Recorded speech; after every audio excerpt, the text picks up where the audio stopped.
যে আসনিৰ সংখ্যা কমাই এই এনএচএমৰ মানুহখিনিক অলপ সুবিধা কৰি দিব নোৱাৰিনে এনেকুৱা ধৰণৰ চিন্তা আপোনালোকৰ নাহিলেনে আসনিৰ সংখ্যা কমাই দিয়ক এই মানুহখিনিৰ যিসমূহ দাবী আছে সেই দাবীসমূহ কিয় মানে আপোনালোকে দাবীসমূহ কিয় পুৰৱাই নিদিয়ে আন্দোলন কৰাটো আমাৰ জন্মস্বত্ব অধিকাৰ ভাৰতত আন্দোলন কৰাৰ অধিকাৰ কোনেও কাঢ়ি নিব নোৱাৰে ঝাৰখণ্ডৰ এখন সংবাদ মেলত অসমৰ মুখ্যমন্ত্ৰী হিমন্ত বিশ্ব শৰ্মা ডাঙৰীয়াৰ এই বক্তব্য আছিল পুনৰবাৰ পঢ়ি দিছো যে আন্দোলন কৰাটো আমাৰ জন্মস্বত্ব অধিকাৰ ভাৰতত আন্দোলন কৰাৰ অধিকাৰ কোনেও কাঢ়ি নিব নোৱাৰে মুখ্যমন্ত্ৰী হিমন্ত বিশ্ব শৰ্মা ডাঙৰীয়াই নিজে কৈছিল যে আন্দোলন কৰাটো আমাৰ জন্মস্বত্ব অধিকাৰ কিহৰ কাৰণে মুখ্যমন্ত্ৰী ডাঙৰীয়াৰ এই বক্তব্যটো তেওঁ মনত পেলাই দিছো পুনৰবাৰ মই জনাই আছো আন্দোলনৰ মাজেৰেটো নিজৰ অধিকাৰ বিচৰা হয় প্ৰথম কথা আন্দোলন প্ৰতিবাদ কেতিয়া কৰা হয় যেতিয়া চৰকাৰ এখনে ব্যক্তিৰ প্ৰাপ্য অধিকাৰ নিদিয়ে এয়া গণতান্ত্ৰিক আৰু অধিকাৰৰ কথা আন্দোলন কৰিলেহে চৰকাৰে আলোচনা কৰিবলৈ বাধ্য হয় কল্যাণকামী চৰকাৰে আন্দোলনক সন্মান কৰে আৰু স্বৈৰাচাৰী চৰকাৰে আন্দোলনক কেতিয়াও সন্মান নকৰে পাৰ্থক্য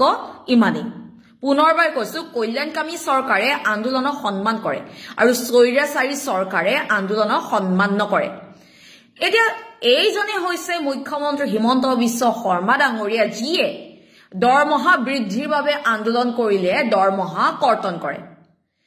হয় এনএচএমৰ কৰ্মচাৰীসকলৰ যি কষ্ট যি ত্যাগ যিদৰে তেওঁলোকে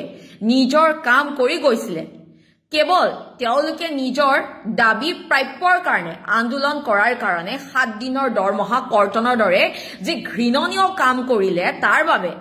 এনএচএমৰ 26000 পৰিয়ালৰ লগতে আমি সাধাৰণ জনতায়ে মুখ্যমন্ত্ৰী ডাঙৰীয়াৰ ওচৰত চিৰকৃতজ্ঞ কাৰণ তেওঁ এনে মহৎ কাম কৰিলে 7 দিনৰ দৰমহা কৰ্তন কৰি দিলে 26000 মানুহৰ মুখৰ আগৰ পৰা এক প্ৰকাৰ ভাত কাহিনীলে মুখ্যমন্ত্ৰী হিমন্ত বিশ্ব শৰ্মা ডাঙৰীয়াৰ লগতে বিজেপি চৰকাৰখনে মুখ্যমন্ত্ৰী হিমন্ত বিশ্ব শৰ্মা ডাঙৰীয়াই কয় যে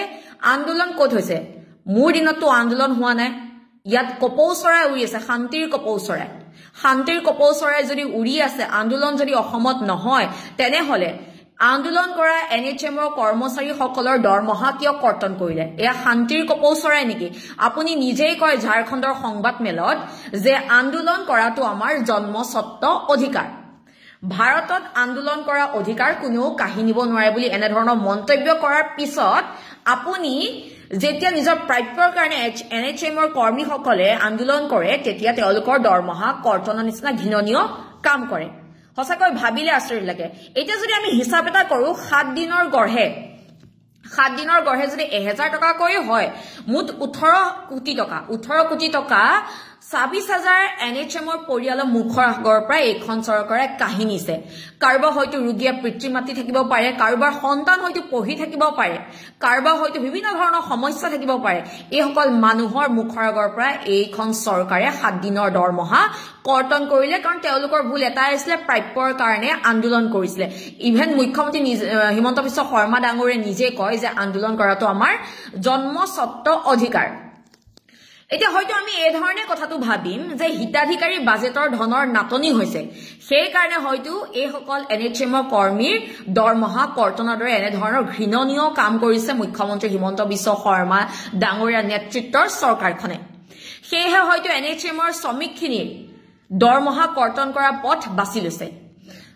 হেৰং মুখা পিন্ধা সৎ আদৰ্শবাদী নেতাসকল তোমালোক ইমানেই সুবিধাবাদী নে ইমান কষ্ট কৰা এনএচএমৰ কৰ্মচাৰীখিনি মাহেকৰ সামান্য মজুৰিখিনি কাহিনী এই লোকসকলৰ পেটত প্ৰচণ্ড গুৰ মাৰিলে আপোনালোকে কেৱল আঁচনিৰ সুবিধা দি নিজৰ ভোট বেংক সৃষ্টি কৰাৰ বাবে হিতাধিকাৰী সৃষ্টি কৰি নিজৰ স্বাৰ্থ সিদ্ধিৰ অংগ কৰিব খুজিছে তাৰ বাহিৰে অন্য একো নহয় কিয় আপোনালোকৰ এবাৰো চিন্তা নাহিলেনে এবাৰো এনেকুৱা ধৰণৰ কথা মনলে নাহিলেনে যে আঁচনিৰ সংখ্যা কমাই এই এনএচএমৰ মানুহখিনিক অলপ সুবিধা কৰি দিব নোৱাৰিনে এনেকুৱা ধৰণৰ চিন্তা আপোনালোকৰ নাহিলেনে আঁচনিৰ সংখ্যা কমাই দিয়ক এই মানুহখিনিৰ যিসমূহ দাবী আছে সেই দাবীসমূহ কিয় মানে আপোনালোকে দাবীসমূহ কিয় পুৰৱাই নিদিয়ে এওঁলোকৰ যিসমূহ অসুবিধা আছে সেই অসুবিধাসমূহ কিয় সমাধান কৰি নিদিয়ে মুখ্যমন্ত্ৰী ডাঙৰীয়াই NHMৰ কৰ্মচাৰীক মানসিকভাৱে হত্যা কৰিছে, কায়িকভাৱে হত্যা কৰিছে। মুখ্যমন্ত্ৰী ডাঙৰীয়াৰ মতে NHMৰ মানুহক মানে NHMৰ মানুহে ঘৰৰ মানুহক প্ৰতিপালন, যত্ন, আবদাৰ, মৰম, দয়া কৰিব নালাগে। বেমাৰ আজাৰ হলে আৰু চিকিৎসা নকৰি মানে হস্পিটেলত পেলাই থব লাগে আপোনাৰ মতে, নহয় জানো? চৰকাৰে কৈ দিয়ক যে NHMৰ মানে চৰকাৰে এক প্ৰকাৰে NHMৰ কৰ্মচাৰী হত্যা কৰি পেলালে। আপোনালোকে যে কৈছে 5-6 লাখ টকা দিব, তাতকৈ এইসকলক হত্যা কৰি পেলাওক আপোনালোকে। দৰমহা কাৰণে আন্দোলন কৰিলে অপৰাধ হয় নেকি? তাৰ মানে চৰকাৰৰ ওচৰত কোনো আন্দোলন, কোনো ধৰণৰ প্ৰতিবাদ কোনেও কৰিব নোৱাৰিব। ৰাইজে পাতিছে আপোনালোকক, ৰাইজে ৰজা পাতিছে, এতিয়া ৰাইজে বিপদত পৰিছে। কিহৰ কাৰণে এনেকুৱা ৰজা লাগে? হিটলাৰৰ শাসন চাবলৈ অসমলৈ আহিলে হল ৰাইজ। গণতন্ত্ৰ গৈ এতিয়া ৰাজতন্ত্ৰ হল। জনসাধাৰণৰ ভোটত শাসন লাভ কৰি অসমৰ জনসাধাৰণৰ এজন অসমৰ মুখ্যমন্ত্ৰীয়ে NHMৰ কৰ্মীক ৰাম টাঙুন দিছে। আমি শুনিছিলো কিম জং, আমি শুনিছিলো ভ্লাদিমিৰ পুটিনৰ কথা। এতিয়া সেই আদৰ্শৰে আমাৰ দেশতো প্ৰতিফলিত হবলৈ গৈ আছে। এজন ৰজাই গোটেই জীৱন শাসন কৰিবৰ বাবে নিজৰ মানে প্ৰচেষ্টা চলাই আছে, সেইবাবে এনে ধৰণৰ সিদ্ধান্ত লৈছে।